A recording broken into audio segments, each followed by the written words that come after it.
E aí, só para complicar ainda mais, a gente não mencionou um fator que é muito importante.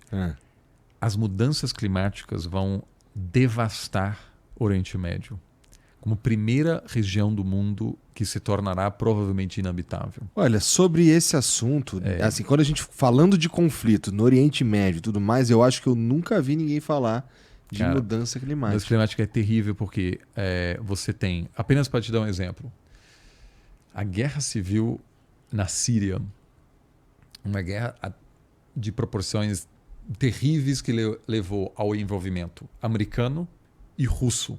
Você tem tropas dos dois países no país hoje. Um país de uma cultura milenar, completamente devastado. Cidades lindas que eram grandes destinos turísticos, continham informação cultural militar, completamente destruído. Uma catástrofe de...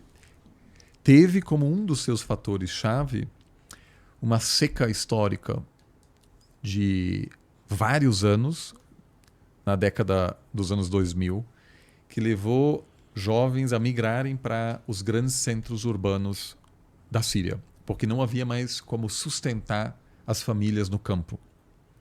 Tá. Essas pessoas caíram... houve um processo de favelização nas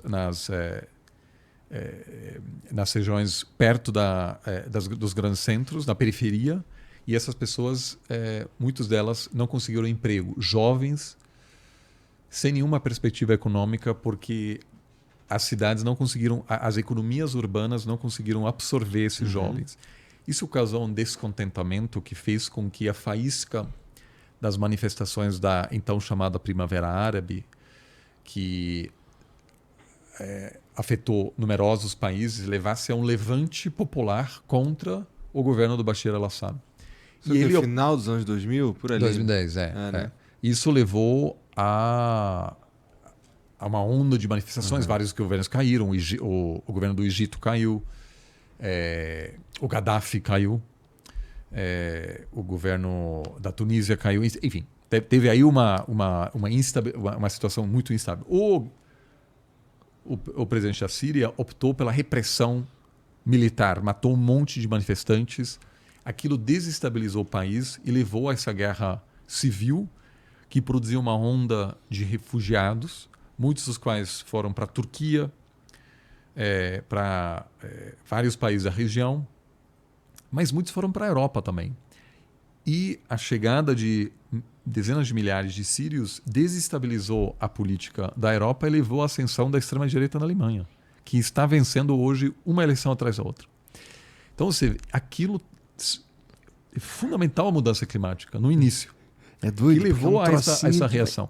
Agora, a gente está só no início disso. No Brasil, por exemplo, no ano passado, 75 mil brasileiros perderam suas casas, perderam tudo, devido a eventos climáticos extremos. O cenário no Oriente Médio é mais grave. Por quê? Porque tem muitas pessoas que vivem um pouquinho acima da linha de pobreza. Então, você perde sua casa, você cai na miséria total. Já era. Você tem nada mais a perder. Então, sua probabilidade de pro crime. Não só para o crime, mas de você participar numa tentativa de derrubar o governo, ou você migrar, causar tensão em outro lugar, é gigante. Virar um refugiado, né? Exato, refugiado climático.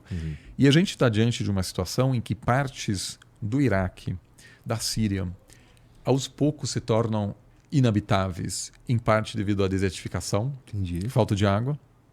Tem sempre gente que diz, não, mas a dessalinização vai resolver. Não vai resolver. Não vai resolver.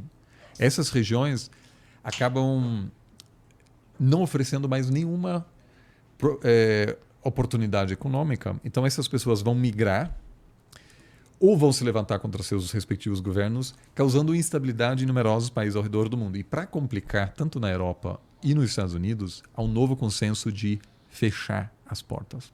Eu vejo isso nos Estados Unidos de maneira brutal, que você tem um candidato, Trump, que está com uma chance, eu diria, de 51% de ganhar as eleições no dia 5 de novembro, com uma mensagem xenofóbica de não só fechar a fronteira, mas de querer deportar bastante vocal sobre isso, milhões de pessoas que estão nos Estados Unidos sem documentação.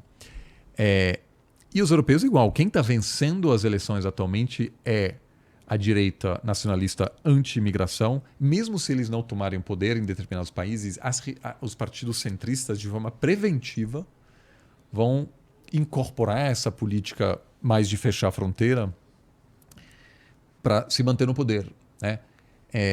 Então, o que vai acontecer com esses milhões de pessoas? Ninguém sabe. Então, você já tem hoje pessoas refugiados que saíram dos seus respectivos países e estão vivendo em campos de refugiados não de maneira chegaram em lugar temporária nenhum, por né? décadas. Né? Então, isso é uma região que eu acho que está aí com um número crescente de obstáculos à superação dessas divergências. Qual que é o papel da ONU nessa história toda aí? Putz, você sabe que eu sou muito fã da ONU e sempre digo o mundo estaria pior sem a ONU, e se a ONU não existisse, a gente teria que fundar a ONU. Mas a ONU, querendo ou não, ela é uma plataforma para que os estados possam dialogar. Total. Mas ela total. não tem uma voz própria. O secretário-geral da ONU não tem recurso, não tem arma, não tem nada. Então ele depende da boa vontade dos estados. Mas ele é um lugar, ali é um lugar que quem está a fim de trocar uma ideia, senta ali, troca uma ideia, chega a algumas conclusões e aí a gente vai, e aí leva para o mundo, né? Chega lá, ó, família, olha só, aqui eu não... Mas veja só, hoje você tem no Conselho de Segurança os Estados Unidos sendo parte desse conflito por meio de Israel e a Rússia se aproximando de forma histórica ao Irã. Então, a chance de uma resolução que tenha apoio dos dois é praticamente nula. Nula. Isso é o novo normal. O Brasil, eu acompanho muito de perto as negociações do G20. O G20 vai acontecer no Rio de Janeiro no mês que vem. São 20 países e cada um dos 20 pode bloquear uma resolução. Imagina você já planejou um jantar com 20 amigos? Impossível. Agora imagina com 20 pessoas entre os quais várias se odeiam. É praticamente impossível, cara. Porque um quer jantar às 19, outro à noite, nem falando do que vai ser enfim. Então, a declaração final vai ser um negócio super vago, porque há tanta divergência. Agora, imagina você ter que escrever um texto que precisa da assinatura da Rússia e dos Estados Unidos. O que você vai falar sobre a guerra na Ucrânia? Nada. Então, o Brasil, o que o Brasil está fazendo? O Brasil está excluindo esses temas para chegar num consenso. E esses diplomatas, coitados, cara, mais uma versão. Aí a Rússia diz, não pode isso. Aí os Estados Unidos dizem, não pode ser isso. Não só sobre a guerra. Por exemplo, você fala, a humanidade deve trabalhar para superar a nossa dependência ou vamos apostar nas energias limpas. E aí, ou renováveis. E aí a França diz, não, porque a França depende de energia nuclear. Não queremos renovável, mas limpa, porque a França considera a energia nuclear limpa. E aí a Arábia Saudita diz, não vamos falar mal da energia fóssil, porque a gente ainda depende... Então, assim, no final é um negócio assim... Sem sal pra cacete. Então isso você tem... Agora, é muito fácil bater na ONU, porque a ONU não pode bater de volta. Então, assim, a ONU não serve para nada, lá... A ONU serve para juntar dados, é fundamental. Então, a gente saber quantas pessoas no mundo estão passando fome. A ONU coleciona esses dados. E a gente sabe que hoje 10% da população vive numa situação de insegurança alimentar. 800 milhões de pessoas não têm certeza o que eles vão comer amanhã. É uma catástrofe e é um fracasso da humanidade em tantos sentidos. A gente... tem tantos avanços tecnológicos e a gente não consegue alimentar 10% da população mundial por causa de conflitos. A gente tem o desperdício de dimensões épicas de alimentos, a gente não consegue não é falta de aquilo. comida. Não né? é falta de comida. Tem o Brasil, junto com a Rússia e talvez 3 outros países, consegue alimentar muito. Mas tem problemas, inclusive internos. Não é só guerras entre países. Às vezes você, por exemplo, no Sudão, a ajuda da ONU não chega porque você está numa guerra civil entre duas facções das Forças Armadas e as facções não deixam a comida entrar, porque eles querem que a outra sofre baixas em função da fome generalizada. Que doideira, né? Então, esses dados são fundamentais, mas eu sempre digo, se os dois lados estão brigando na ONU e não conseguem chegar a um consenso, é melhor do que não ter nenhum diálogo?